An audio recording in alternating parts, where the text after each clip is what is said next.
Você não pode fazer nada disso a menos que acompanhe periodicamente. Uma das maiores mentiras que os bancos nos contam é que o nosso dinheiro cresce nas nossas contas bancárias. A verdade é que, embora o dinheiro aumente em quantidade devido aos juros, ele não aumenta em valor real, especialmente com a inflação aumentando e os juros bancários ficando para trás. Guardar dinheiro no banco é como abrir um buraco na sua carteira. Neste vídeo, Robert Kiyosaki, empresário e bilionário, dará dicas de 6 ativos que podem impedir essa erosão da riqueza e ajudá-lo a criar riqueza intergeracional. Ouro, prata e platina. Uma das principais razões pelas quais o dinheiro é considerado valioso é porque é usado para armazenar valor para o futuro. No entanto, os governos atualmente imprimem cada vez mais dinheiro para financiar seus déficits, o que significa que você nunca sabe quando aquele pedaço de papel que chama de dólar se tornará inútil. É por isso que os consultores financeiros recomendam investir em algo valioso que seja escasso e não possa ser facilmente replicado. Essa é a principal razão pela qual os ricos reservam uma parte de seu portfólio para metais preciosos, como ouro, prata e platina, que tendem a aumentar de valor quando a inflação está em alta. Já imaginou desvendar os segredos das maiores mentes do mundo sem nenhum esforço? Pode parecer incrível, mas agora é uma realidade. Com o nosso kit de 100 livros resumidos, que inclui audiobooks e PDFs das partes mais valiosas, o aprendizado se tornou mais acessível do que nunca. Não perca essa oportunidade. Garanta o seu kit clicando no primeiro link da descrição. Antes dos anos 1950, uma onça de ouro podia ser adquirida por $400. Em 2023, a mesma onça é avaliada em mais de $2.000. De acordo com as análises de ouro da Prime XBT, espera-se que esse valor chegue a $10.000 em 2032. Isso significa que em cerca de 10 anos, seus investimentos em ouro poderão valer 5 vezes mais do que valem atualmente. Portanto, enquanto o dinheiro está perdendo valor, o ouro continua a se valorizar. Além disso, outros metais preciosos também são melhores opções do que guardar dinheiro no banco. Se você está se perguntando como ganhar exposição ao ouro em seu portfólio, sem comprar o metal físico, pode investir em ETFs de ouro. Os ETFs de ouro são veículos de investimento altamente líquidos que oferecem retornos com base nos movimentos de preço do ouro, sem a necessidade de possuir o metal físico. Além da escassez, outra razão pela qual os metais preciosos são considerados valiosos é o seu valor de utilidade natural, o que os torna indispensáveis para várias aplicações industriais. Por exemplo, o ouro é usado na fabricação de eletrônicos, equipamentos médicos e reatores nucleares, entre outros. Da mesma forma, metais como cobalto, níquel e cobre têm uma alta demanda na indústria devido às suas propriedades naturais, que não podem ser facilmente substituídas por outros materiais.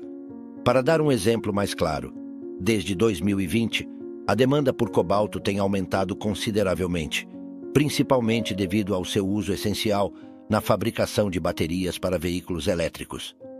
Consequentemente, os preços do cobalto subiram de $20.000 por tonelada em 2012 para $40.000 em 2022, um aumento de 100% em apenas 10 anos.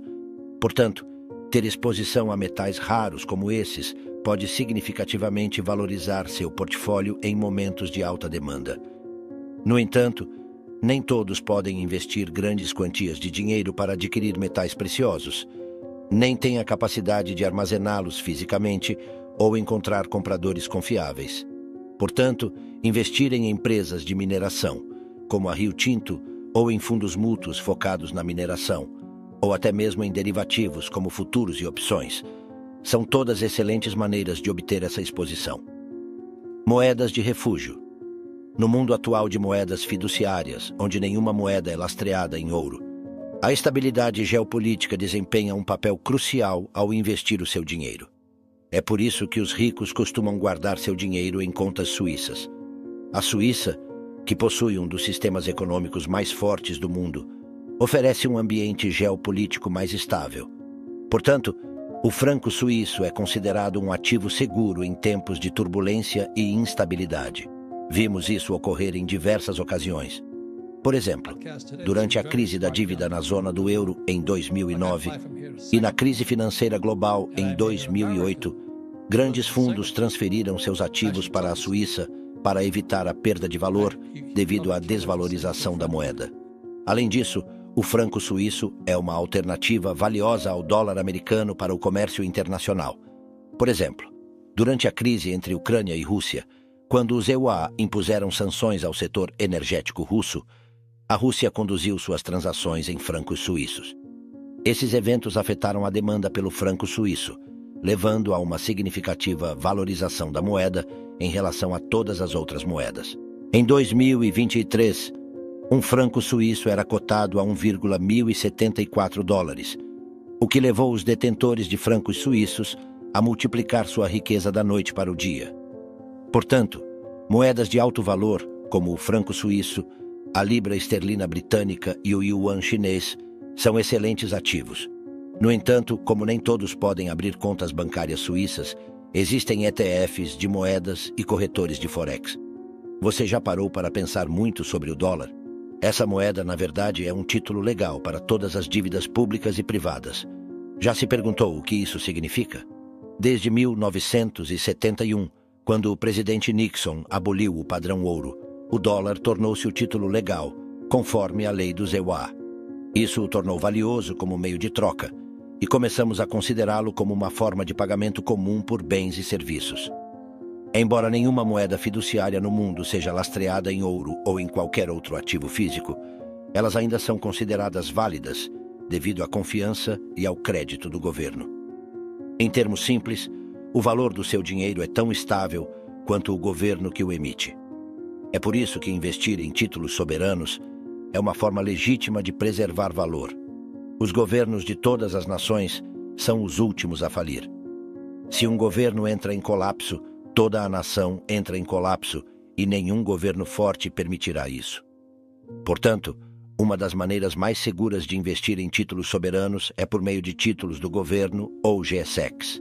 No entanto, apenas GSECs de governos estáveis com classificações de crédito de investimento são recomendados. Lembrem-se da crise de dívida soberana na Grécia em 2009. O Fundo Monetário Internacional, FMI, o Eurogrupo e o Banco Central Europeu, BCE, tiveram que renegociar as dívidas do país várias vezes. Portanto, a solidez global de um governo deve sempre ser considerada ao investir em GSECs. Nos Estados Unidos, você pode investir em T-bills, notas e bonds para obter exposição a títulos soberanos. Eles oferecem retornos melhores do que manter dinheiro no banco. Além disso, esses títulos são respaldados pela solidez econômica do governo dos EUA no cenário global. Investidores menores podem comprar títulos GSR diretamente do governo por meio do portal de compra direta de GSS ou no mercado secundário. Ações de valor e fundos de investimento. Certamente, os investimentos em GSS oferecem um retorno melhor do que manter dinheiro parado. No entanto, devido ao baixo risco, eles também proporcionam retornos menores do que os investimentos em ações.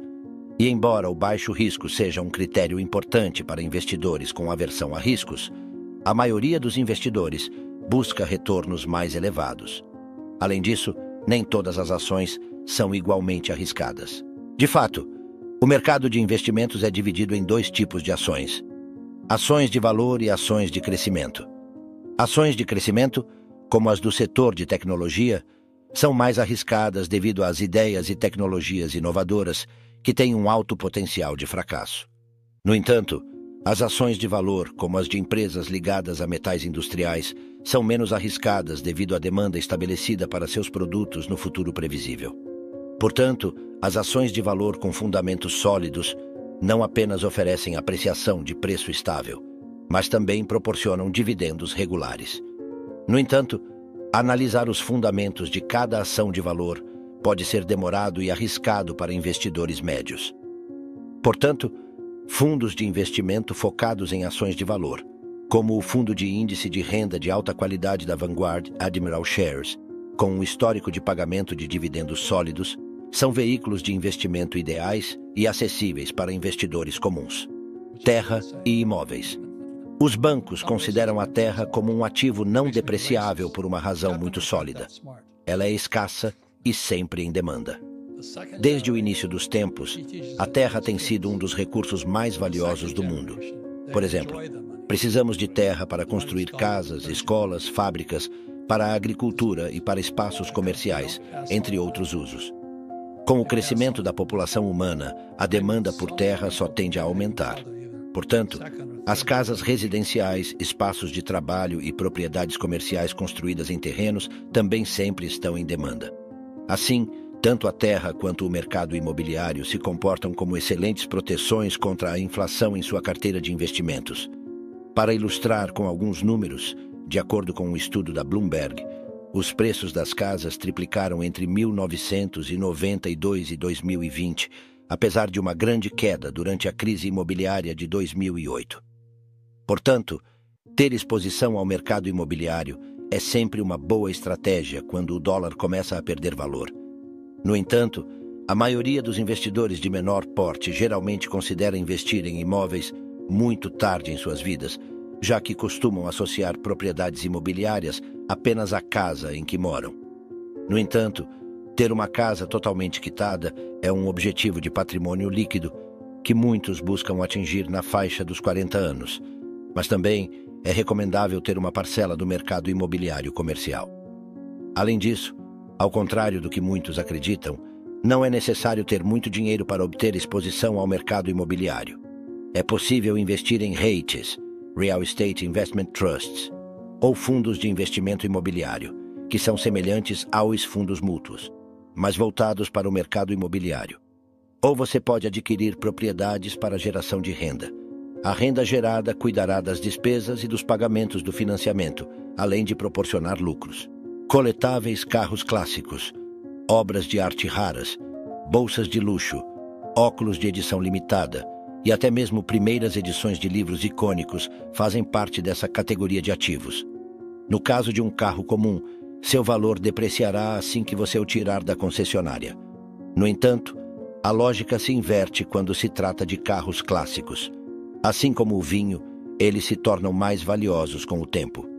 Por exemplo, de acordo com a Autocar, um Mercedes-Benz 300 SLR de 1955, conhecido como Gullwing Coupe, foi vendido por 135 milhões de euros em 2022. Apenas 2 unidades desse carro foram produzidas, tornando-o um item de colecionador raro para entusiastas automobilísticos. Da mesma forma, em 2017, a pintura mais controversa de Leonardo da Vinci, Salvator Mundi, foi vendida em um leilão da Christie's por um valor surpreendente de 450 milhões de dólares para um colecionador. A razão pela qual os mais ricos investem quantias substanciais em produtos de edição limitada é que essas peças únicas são depósitos de valor imprevisíveis. Elas podem alcançar preços inimagináveis se você encontrar o comprador certo. Dinheiro no banco te empobrece. Todos nós ouvimos a expressão de que o dinheiro no banco é como uma árvore de dinheiro no jardim. Embora essa expressão tenha alguma verdade, ela não nos dá a imagem completa. Guardar dinheiro numa conta bancária é certamente melhor do que mantê-lo escondido debaixo do colchão. A principal razão para manter dinheiro no banco é que o banco paga juros sobre ele. Portanto, o senso comum nos diz que o nosso dinheiro no banco crescerá devido a esses juros. Mas isso não acontece na realidade. Para entender o porquê, precisamos compreender o conceito de paridade do poder de compra. Em 1990, um Big Mac do McDonald's custava cerca de $3. Hoje, o mesmo Big Mac custa $5,80.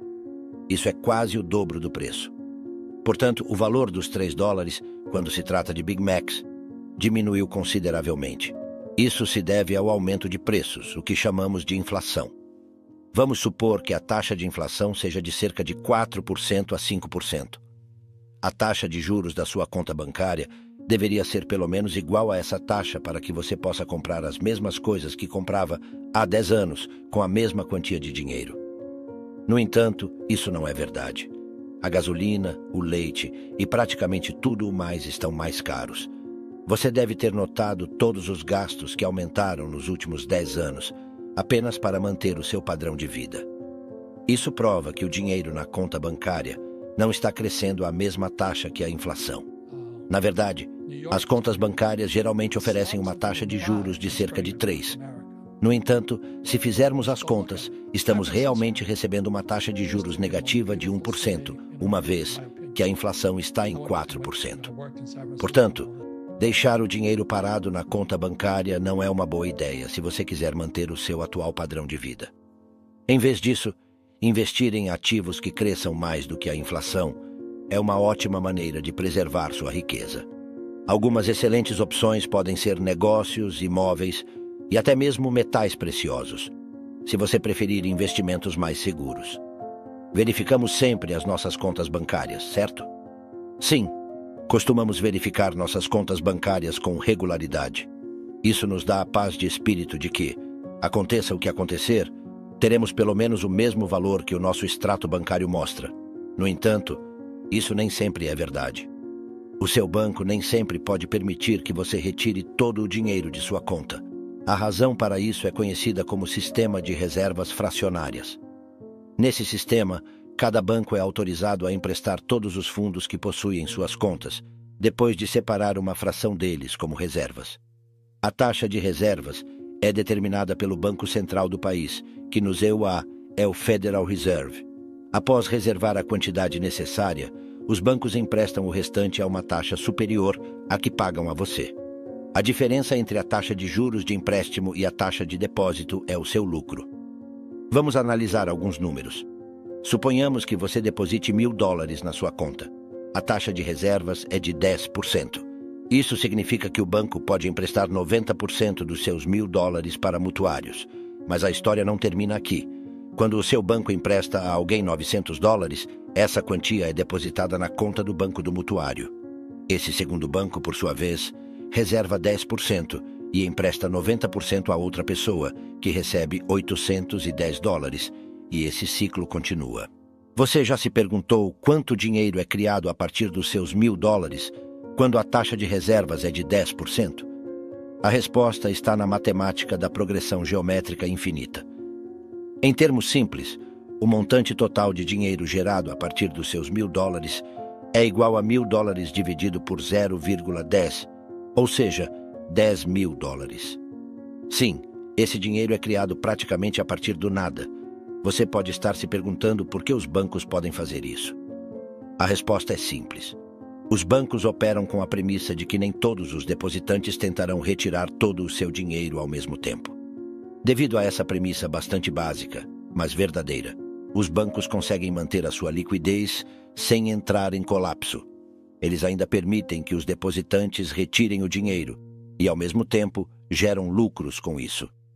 No entanto, você pode imaginar o que aconteceria se todos os depositantes tentassem retirar todo o seu dinheiro ao mesmo tempo?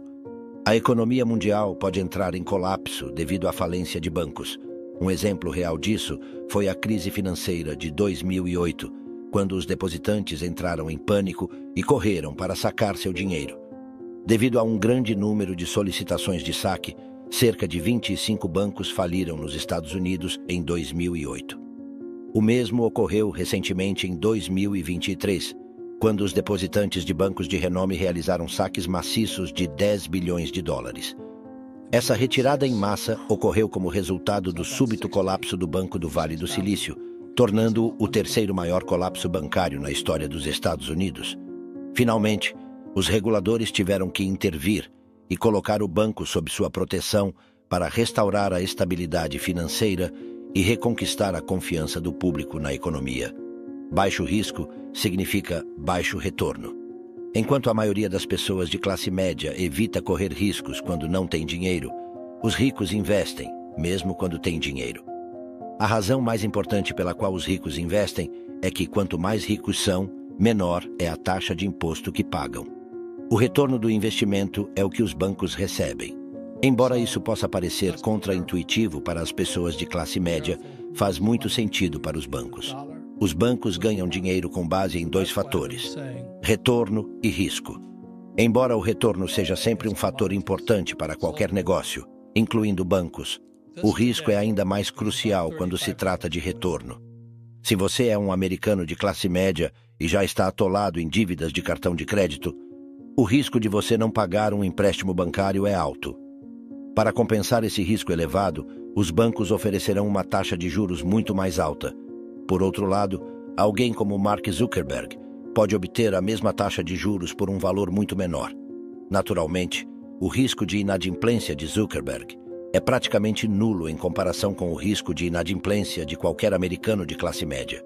Foi exatamente isso que aconteceu quando Zuckerberg solicitou um empréstimo para comprar uma casa em 2012. Embora a taxa de juros fosse de 2,69%, Zuckerberg recebeu uma taxa de apenas 1,05%. Isso resultou em uma diferença de 2,69% menos 1,05%, ou seja, 1,64%.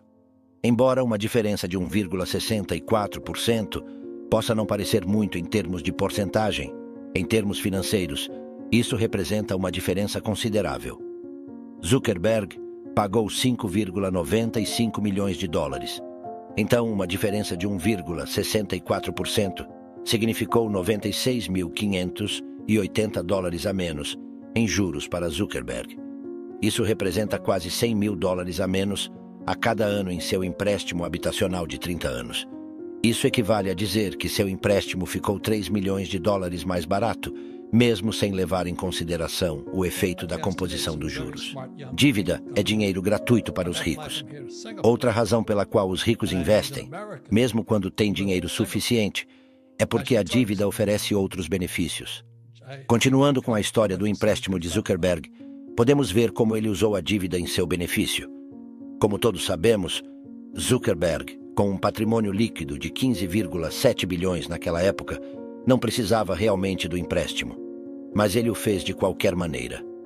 A verdade oculta por trás disso era que ele sabia que simplesmente colocando esse dinheiro em um fundo de índice com um retorno de 8%, ele ganharia cerca de 7% de juros, um retorno muito maior do que a taxa de 1,05% que ele devia ao banco. Além disso, ao utilizar esse empréstimo para quitar dívidas, Zuckerberg economizou ainda mais dinheiro ao pagar taxas mais baixas. Portanto, se você for tão perspicaz quanto Zuckerberg com relação à sua dívida, pode facilmente transformar sua dívida em dinheiro livre. Para saber mais sobre a alavancagem da dívida, você pode ler o livro de Robert Kiyosaki, Pai Rico, Pai Pobre, ou clicar no primeiro link da descrição e adquirir esse livro e mais 100 do mesmo segmento. Todos audiobooks mais PDF por apenas R$ 29,90.